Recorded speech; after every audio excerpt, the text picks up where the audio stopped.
morning. I'm Carlton Sharp, pastor of Faith Christian Center Church right here in Beaumont, Texas. And we're here on what's happening in our neighborhood. And today my special guest is Miss Carolyn Guidry. Welcome, Carolyn. Good morning. Good morning. Hey, Carolyn, tell us a little bit about yourself. Well, I'm a long time Jefferson County girl. I was born and raised here in Beaumont, Texas.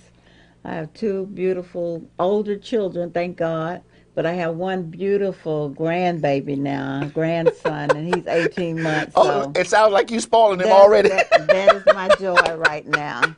That is my joy right now. But as far as the county's going great. You know, I am the county clerk.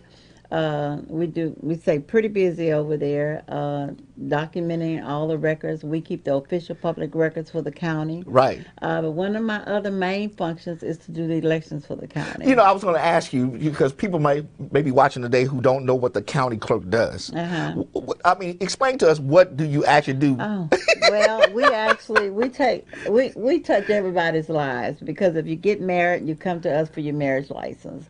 If you buy property, your deed will be filed with us. Yeah. You know, if you have cattle, your brands will be filed with us. Wow, I didn't know that. If you're doing business, you must file a DBA with us. So we pretty much touch everybody's lives in some kind of way. And like I say, we're the official public record keeper. We have records dating back to 1836 for the Jefferson County when it was incorporated.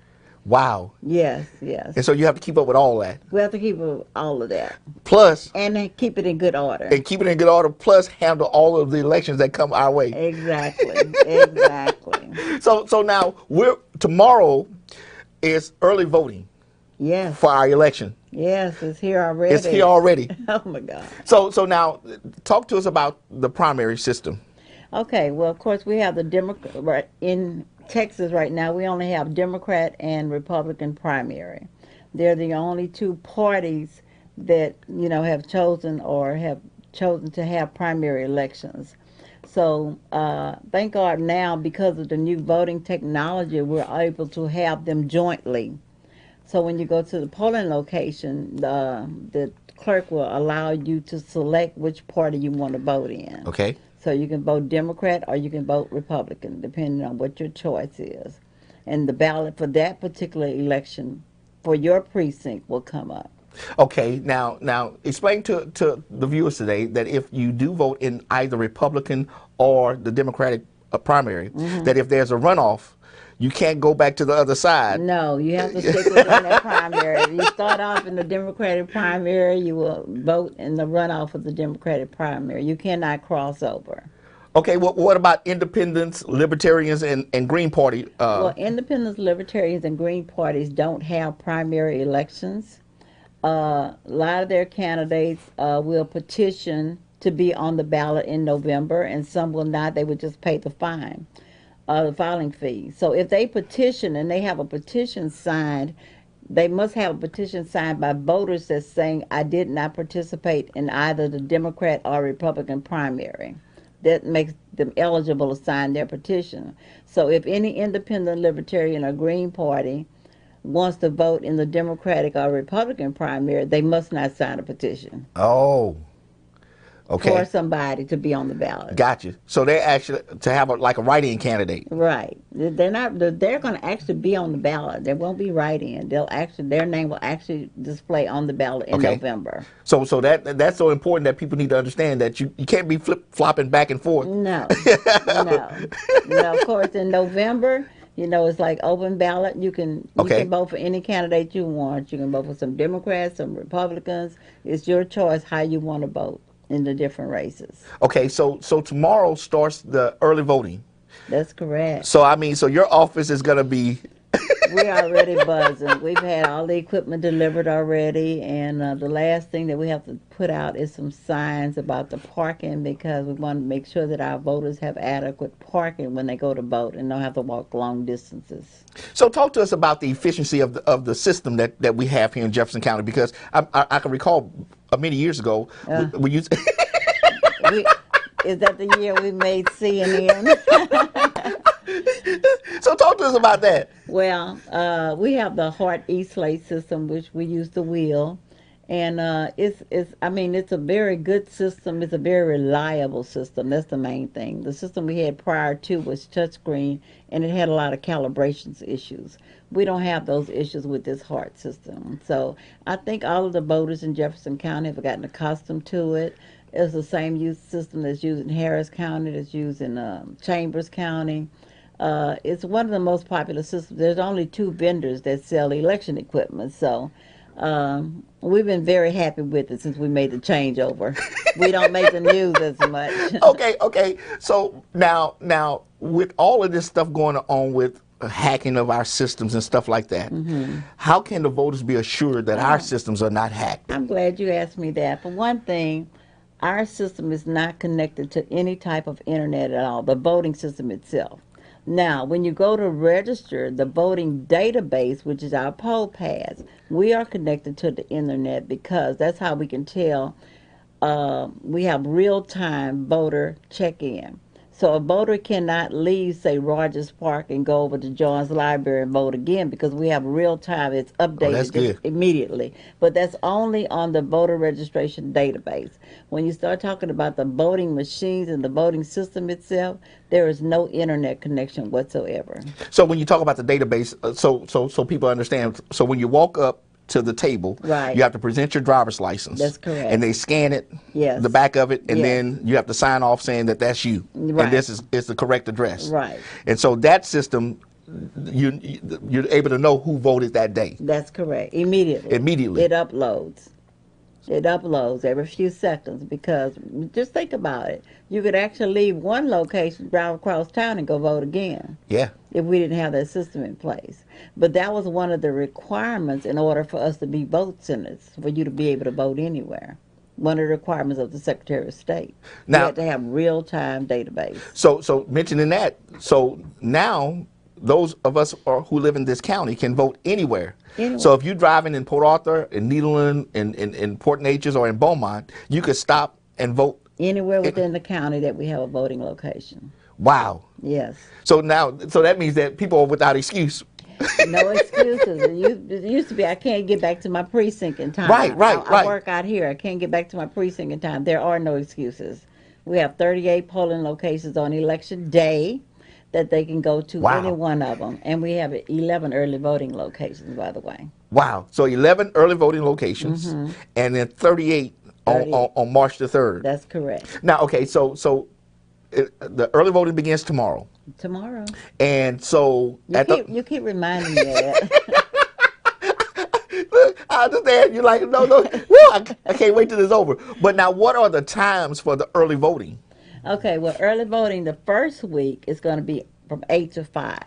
Okay. Okay, and that's including all the way through Saturday. And then on Sunday, we have noon to 5 p.m. voting. Let's try to get the churches. A lot of Okay. churches will come after they get out of church. And then the last week of early voting, it is 7 a.m. to 7 p.m. Okay. So the 25th or that Monday, the 24th, it starts the long. 18th. The 18th We starts start at 8 to tomorrow. 5. We start right. tomorrow. Right. Yeah, Tomorrow. 8 to 5. 8 to 5. That week. Right. And then the next week, 7 to 7. 7 to 7. Yeah, and the only day that's different is the Sunday, which is noon to 5. Noon to 5. So take from the pews to the polls. Pews to the polls. Pews to the polls. We'll be waiting on it to happen. So 8 to 5. So starting tomorrow at 11 locations, you could go vote from 8 o'clock to 5 o'clock. And then on Sunday, from 12 o'clock to 5 o'clock. Right. And then the following week is from 7 o'clock to 7 o'clock. That's right. And then on March 3rd, which is the election day, 7 to 7. 7 to 7 at 38 polling places. 38 polling locations across Jefferson County. That's correct. Okay, so now what about the elderly, the 65-year-old plus persons? Well, we encourage them, and they have been submitting a lot of mail-in ballots. If you're 65 and older or disabled, you can actually vote from the comfort of your home by doing an application for a mail ballot. You qualify for that. And all you have to do is call our office, 835-8760. We'll send you out an application. And then once it's returned with your signature and all the pertinent information, like which party do you want, It's an annual application. You only have to submit it that one time, and you will get a ballot for every election within that year. Okay. Say within 2020. So once they submit their names, they have an annual for the whole year. Yes. They will get a mail-in ballot. That's correct. Wow. Yeah. That's convenient. Yes, it is. That was one of the legislations that we did like. Yes. Okay. So now, what do I need to bring to the polling place if I vote early or if I vote on March the 3rd? What do I need to bring in order to be qualified or to vote? Well, you have to have a photo ID. There's 7 forms. You can do your Texas driver's license. You can do the personal identification card. Those are for people that don't handle the driver's license and just have an ID. You can get that through the DPS department. You can use a handgun license. A lot of us have those. Yeah. You can use the United States military identification card as long as it contains the photo. And then you can use your citizenship papers. Okay. Yeah. And then last but not least would be your passport. Okay. So the people who are watching don't necessarily need their voter's card. No. It's always good to have it, but you don't need it. You don't need it. You've got to have ID. You got to have ID. Right. So you have to have a driver's license or an ID card or your military card or your gun. Handgun license. Handgun license. Yeah. Or your passport. Or your passport. Right. And so again, you scan those things in your system and it's automatically, we know you voted. That's correct. Okay, now let me ask you this. So you know how many people vote in each one of the primaries, Republican and Democratic, correct? The number. Yeah, at the end of the period. At the end of the period. But you don't know, say for instance, who I voted for. Oh, absolutely not. Your ballot is secret. So we don't have access to see your name or your VUIT number, which is your identification number for your voter registration, is not tied to any ballot at all. So we would have no way of knowing that. Okay, because people might have that question. Well, how do you know who I voted for? All you know is that either you voted on the Republican primary or the Democratic primary, right? And that's so that if you have to vote in a special election, you can't keep flip-flopping. Yeah, that's exactly right. So you are marked whether you voted Democrat or Republican, but that's the only thing that's marked, and that's on the voter registration database. Now, Carolyn, you guys have been working so hard to get a polling place at Lamar University. Let's talk about that our college kids have an opportunity to stay on campus and vote right where they are. Right, yeah. We started meeting with the, I think it was the president, and a lot of their student council students, members of the student council over there, because they had an interest, and we were real glad. So finally, Naomi, my elections manager, she finally worked out something. We couldn't get in the Cesar Center because of the parking issue over there. Yeah. So we ended up being at the Montaigne Center in the Cardinal Room over there, which is a very nice room. So what we plan to do to reach out to the students is make sure I've had signs made for the Cesar Center to let them know what's required for them to go vote and where to go vote. Okay. Now, if let's just say that a kid came from the Dallas area, and they want to vote.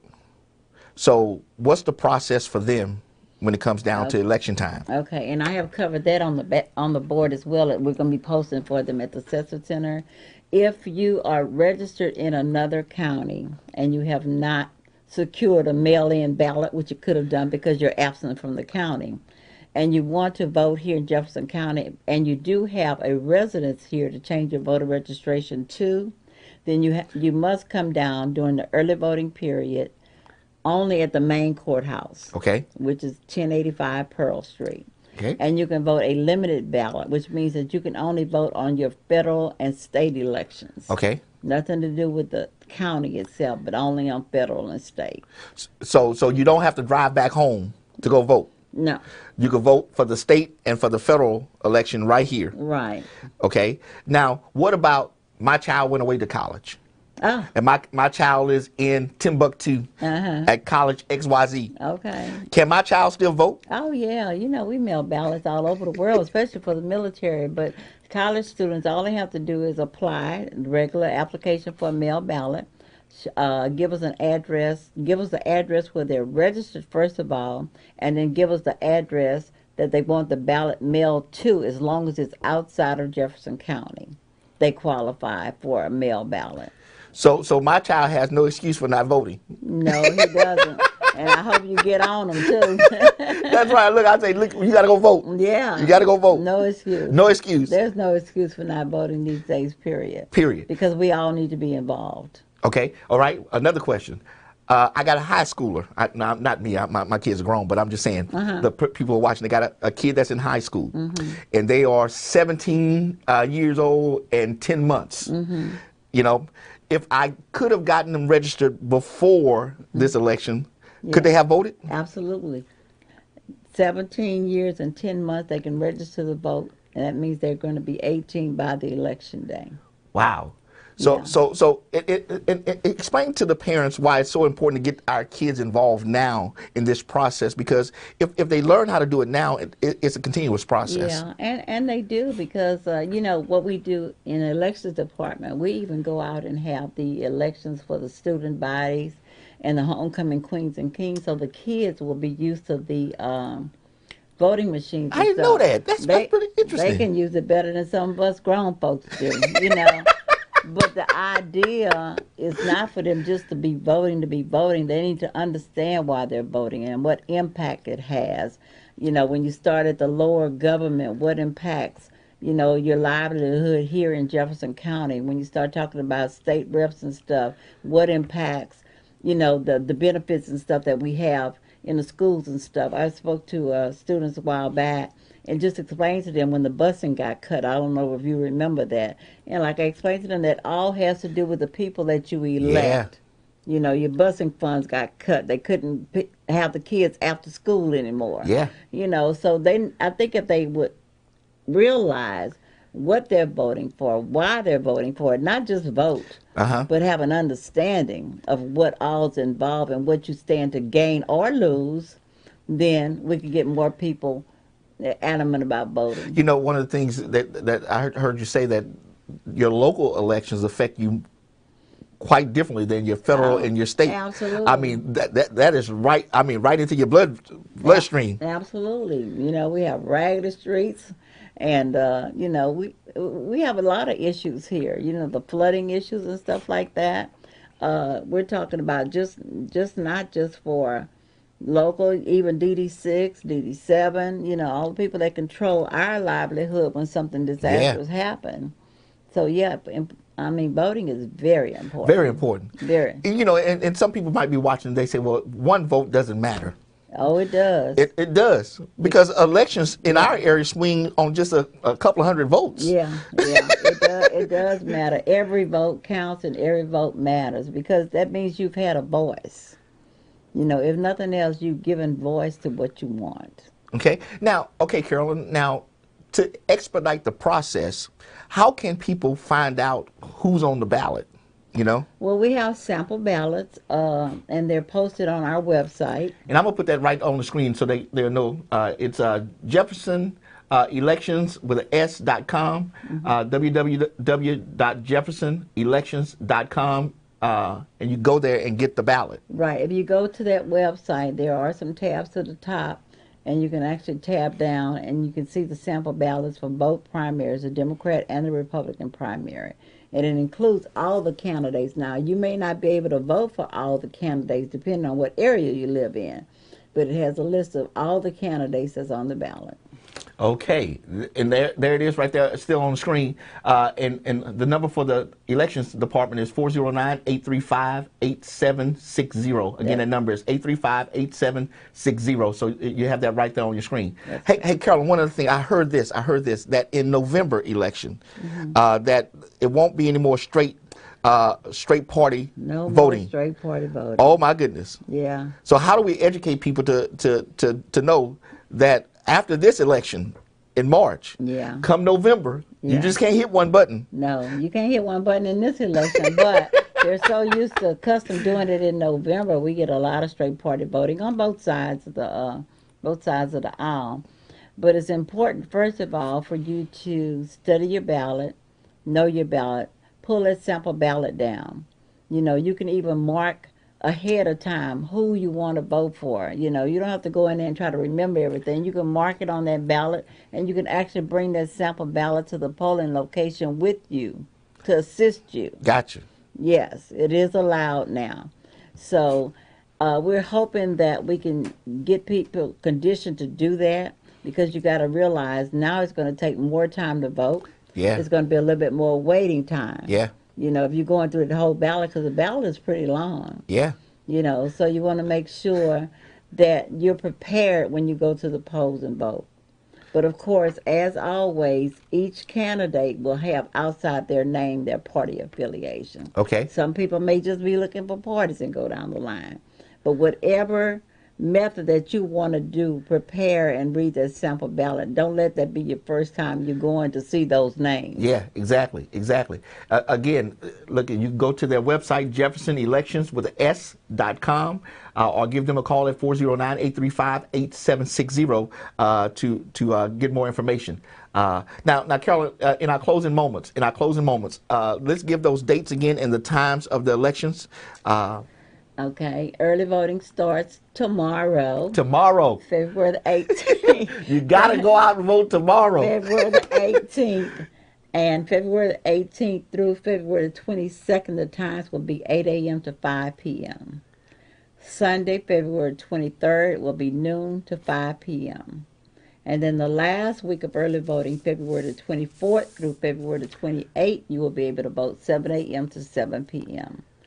Then we get a couple of days break, and D-Day, March 3rd, Election Day, for those that want to wait till the last minute, you can vote from 7 a.m. to 7 p.m. Listen, get it done early. The best thing to do is get it done early. Yeah, then especially on a beautiful day. Why waste a beautiful day and then March 3rd rolls around and it's crap, and you're like, I really don't want to get out in this weather. And then they start saying, my vote don't even matter anyway. But no, your vote does. It does matter. It does. It does. It does. Okay, so again, the Republican and Democratic primaries, and then we have some local stuff that's happening. Some local candidates going to be on the ballot.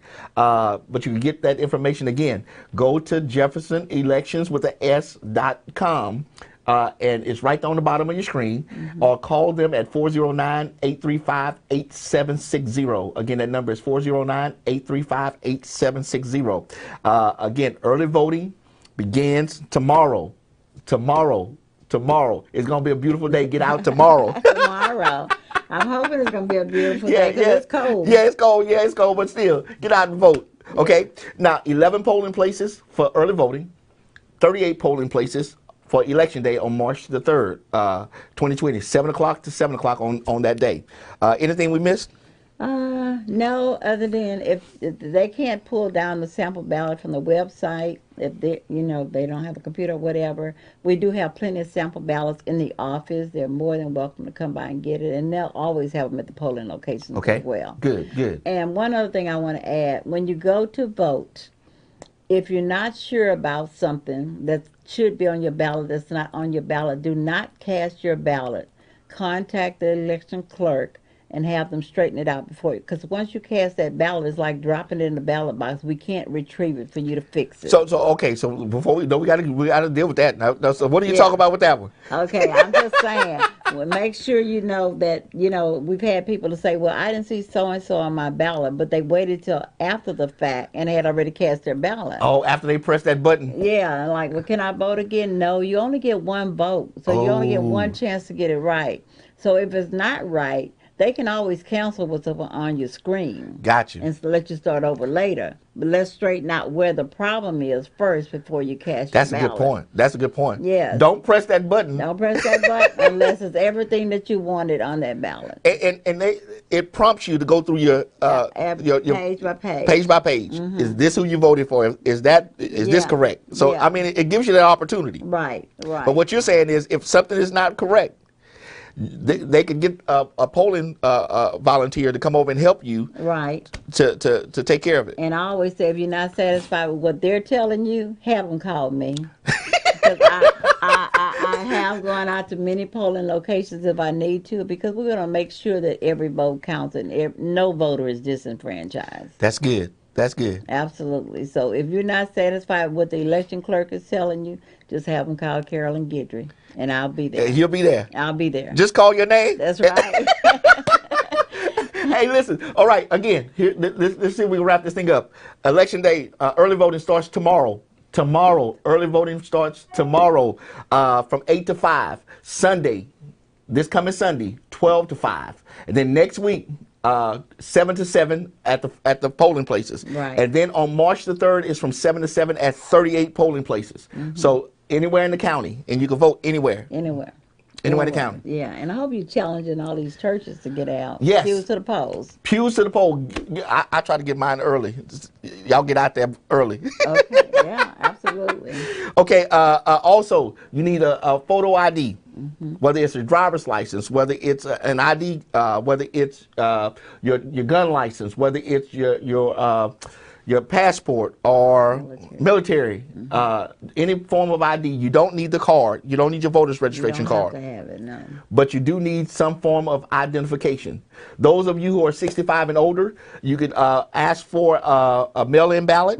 If you're disabled or 65 and older, you can get a mail-in ballot, and they will put you on the annual On annual list for all elections. all elections, and so that way you can vote from the comfort of your own home.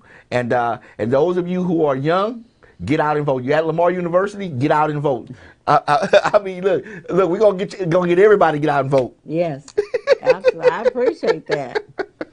All right. Well, listen, I want to thank Carolyn for coming today to share with us all this information about what's going to happen on tomorrow. Again, listen, my thing is, if you don't vote, don't complain. If you don't vote, don't complain. Because you have an opportunity to select someone or people who have your best interest at heart. So get out and vote. Make your vote count. Thank you again for joining us on What's Happening in Our Neighborhood, and we will see you next time on our broadcast. Be blessed. Bye-bye.